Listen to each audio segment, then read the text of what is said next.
नमस्कार विद्यार्थी मित्रांनो, स्वागत आहे तुम्हा सर्वांचं अभ्यास गुरु या चॅनलवर. विद्यार्थी मित्रांनो, या व्हिडिओमध्ये जे प्रश्न वारंवार पोलीस भरतीमध्ये विचारले गेलेले आहेत तेच प्रश्न आपण पाहणार आहोत. या ठिकाणी प्रश्न पहिला आहे, इंडिया डिव्हायडेड या पुस्तकाचे लेखक कोण आहेत? India divided. तर या ठिकाणी योग्य उत्तर आहे डॉक्टर राजेंद्र प्रसाद. लक्षात ठेवा, इंडिया डिव्हायडेड या पुस्तकाचे लेखक डॉक्टर राजेंद्र प्रसाद हे आहेत. पुढचा प्रश्न पहा, निळी क्रांती कशाशी संबंधित आहे? निळी क्रांती. तर योग्य उत्तर आहे मत्स्योत्पादन. निळी क्रांती मत्स्योत्पादन. विद्यार्थी मित्रांनो, हा प्रश्न 10 वेळापेक्षाही जास्त वेळा पोलीस भरती, तलाठी भरतीमध्ये विचारला गेलेला आहे. पुढचा प्रश्न पहा, पंडित मदन मोहन मालवीय यांनी कोणत्या पुरोगामी विचारांच्या राजास हिंदुस्थानातील शेवटचा आदर्श राजा या शब्दात गौरविले होते? तर योग्य उत्तर आहे सयाजीराव गायकवाड. लक्षात ठेवा, पंडित मदन मोहन मालवीय यांनी सयाजीराव गायकवाड यांना हिंदुस्थानातील शेवटचा आदर्श राजा या शब्दात गौरविले होते. पुढचा प्रश्न पहा, आय एम सोशलिस्ट हे पुस्तक कोणी लिहिले? तर Swami Vivekananda. I am socialist हे पुस्तक कोणाचं आहे? स्वामी विवेकानंद. पुढील प्रश्न पहा, आय डेअर या पुस्तकाचे लेखक कोण आहेत? I dare. तर योग्य उत्तर आहे किरण बेदी. आय डेअर या पुस्तकाचे लेखक आहे किरण बेदी. पुढचा प्रश्न पहा, ड्रीम्स फ्रॉम माय फादर या पुस्तकाचे लेखक कोण आहेत? विद्यार्थी मित्रांनो, हा प्रश्न वारंवार पोलीस भरती, तलाठी भरतीमध्ये विचारला गेला आहे. ड्रीम्स फ्रॉम माय फादर या पुस्तकाचे लेखक कोण आहेत? तर Barack Obama. Barack Obama. Dreams from my father. पुढील प्रश्न पहा, तिसरी गोलमेज परिषद कधी भरली होती? तिसरी गोलमेज परिषद. तर 17 नोव्हेंबर 1932. 17 नोव्हेंबर 1932 तिसरी गोलमेज परिषद. पुढचा प्रश्न पहा, भारताला स्वातंत्र्य कधी मिळाले? तर 15 ऑगस्ट 1947. 15 ऑगस्ट 1947 भारताला स्वातंत्र्य मिळाले. पुढचा प्रश्न पहा, भारतीय राज्यघटनेमध्ये संघराज्य पद्धत कोणत्या देशाकडून घेतलेली आहे? तर कॅनडा या देशाकडून संघराज्य पद्धत घेतलेली आहे. पुढे पहा, भारतीय राज्यघटनेमध्ये शेष अधिकार कोणत्या देशाकडून घेतलेले आहेत? तर कॅनडा. विद्यार्थी मित्रांनो, हा प्रश्न खूप वेळा पोलीस भरतीमध्ये विचारला गेला आहे.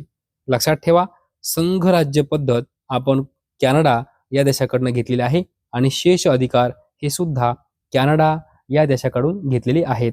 विद्यार्थी मित्रांनो, लक्षात ठेवा, जर असा प्रश्न आला, मूलभूत हक्क आपण कोणत्या देशाकडून घेतले आहे? तर अमेरिका देशाकडून घेतलेले आहे. न्यायमंडळाचे स्वातंत्र्य कोणत्या देशाकडून घेतले आहे? अमेरिका. न्यायालय पुनर्विलोकन अमेरिका. कायद्याचे अधिराज्य कोणाकडनं घेतलं आहे? इंग्लंड या देशाकडनं. संसदीय शासन पद्धती कोणत्या देशाकडून घेतला आहे? इंग्लंड या देशाकडून. आणि मार्गदर्शक तत्वे आपण कोणाकडनं घेतला आहे? आयर्लंड या देशाकडून. लक्षात ठेवा, हा जो प्रश्न आहे हा 25 वेळापेक्षाही जास्त वेळा पोलीस भरती, तलाठी भरतीमध्ये विचारला गेला आहे.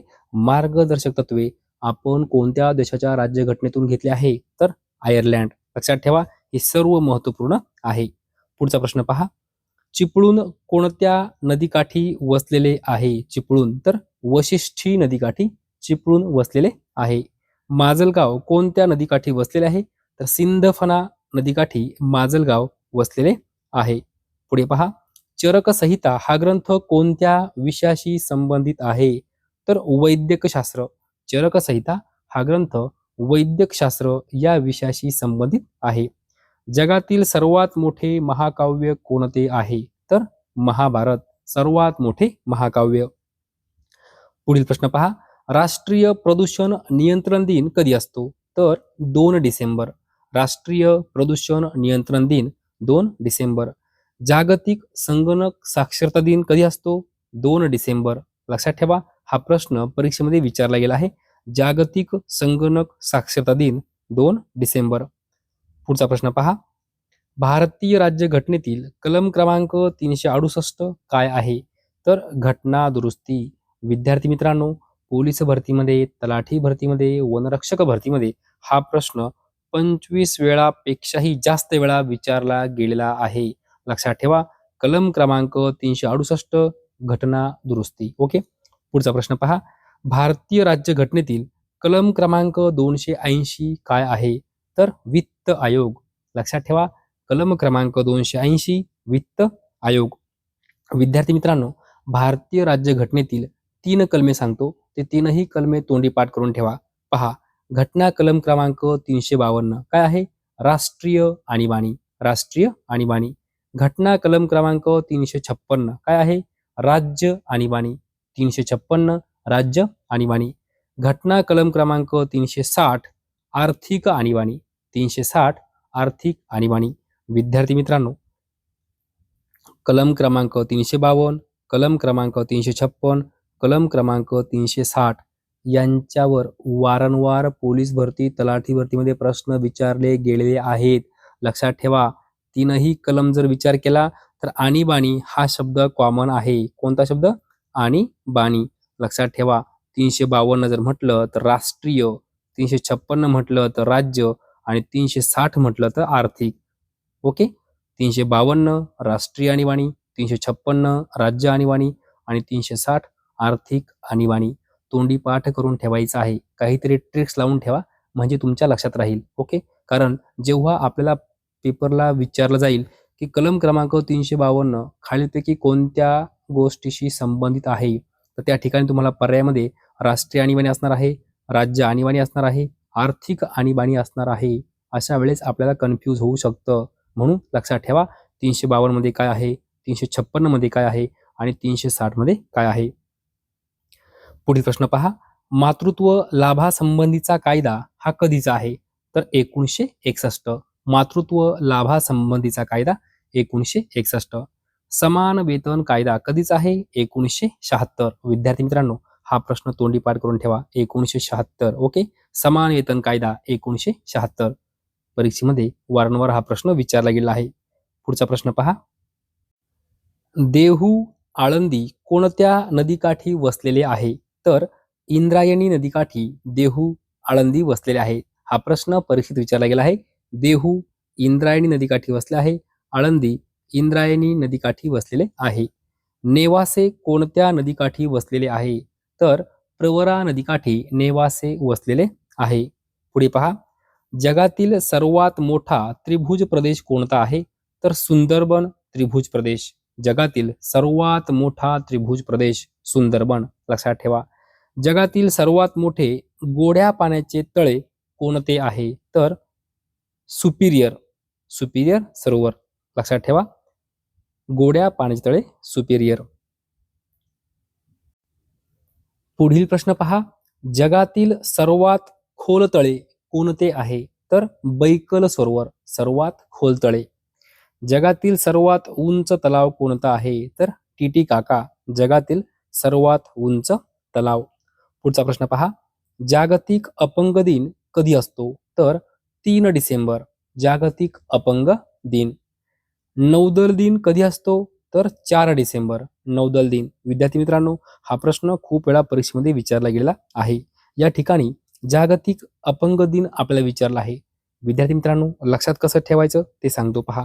काय म्हटलं आहे? अपंग. अपंग दिन. आता या ठिकाणी जे पहिलं अक्षर आहे काय आहे? अ. हा जो अ आहे हा कसा दिसतो पहा या ठिकाणी? 3 सारखा दिसतो. आपण अ कसा काढतो? असा काढतो. ओके. हा जो पार्ट आहे हा कसा दिसतो? 3 सारखा दिसतो. मग असं लक्षात ठेवायचं. 3 डिसेंबर अपंग दिन. 3 डिसेंबर. ओके. पुढचा प्रश्न पहा. ध्वज दिन कधी असतो? ध्वज दिन तर 7 डिसेंबर. 7 डिसेंबर ध्वज दिन. जागतिक मानवी हक्क दिन कधी असतो? तर 10 डिसेंबर. विद्यार्थी मित्रांनो, हा जो प्रश्न आहे ना, हा प्रश्न तुमच्या वहीमध्ये पहिल्या पानावर लिहून ठेवा. कारण हा प्रश्न पोलीस भरती, तलाठी भरती, वनरक्षक भरती, तुम्ही कोणत्याही स्पर्धा परीक्षेचा अभ्यास करत असाल तर त्यामध्ये तुम्हाला हा प्रश्न दिसणार म्हणजे दिसणारच. जागतिक मानवी हक्क दिन कधी असतो? तर 10 डिसेंबर तोंडी पाठ करून ठेवा. ओके. कारण हा प्रश्न खूप वेळा, कमीत कमी 30 वेळापेक्षाही जास्त वेळा हा प्रश्न पोलीस भरती, तलाठी भरतीमध्ये विचारला गेला आहे. विद्यार्थी मित्रांनो, अशा प्रकारे जे प्रश्न पोलीस भरतीमध्ये, तलाठी भरतीमध्ये विचारले गेले होते, ते काही प्रश्न या व्हिडिओमध्ये आपण पाहिलेले आहेत. जर तुम्हाला हा व्हिडिओ आवडला असेल तर नक्की लाईक करा, शेअर करा, सबस्क्राईब करा. धन्यवाद.